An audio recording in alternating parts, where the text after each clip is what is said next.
Recorded books and one-click digital present Dimestore by Lee Smith. Narrated by Linda Stevens. Preface. Raised to Leave. Some thoughts on culture. I was born in a rugged ring of mountains in southwest Virginia.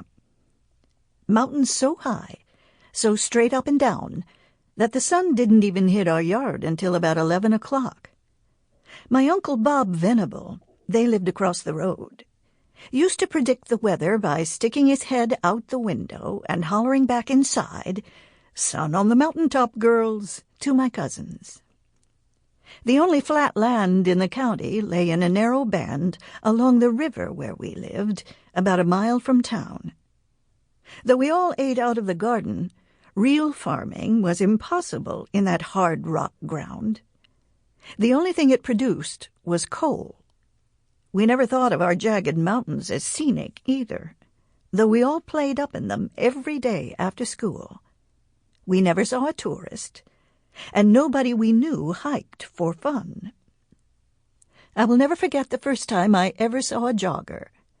My mother and I were sitting on the front porch stringing beans and watching the cars go up and down Route 460 in front of our house, when suddenly one of those vistas we'd been hearing about, a long-haired boy with great legs, came running right up the road.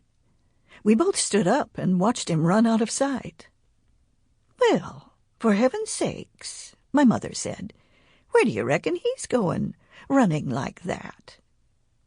He was going back to where he came from, eventually. But most of us weren't going anyplace.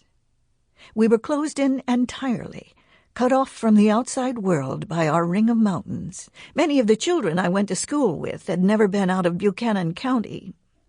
People still described my own mother as not from around here, though she had spent most of her life teaching their children and trying to civilize you and your daddy, as she always joked. But it was a challenge. So I was being raised to leave. I was not to use double negatives. I was not to say, "me and Martha."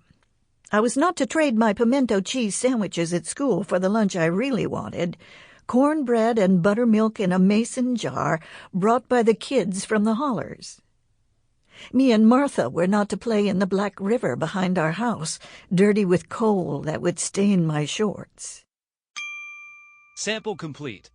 Ready to continue?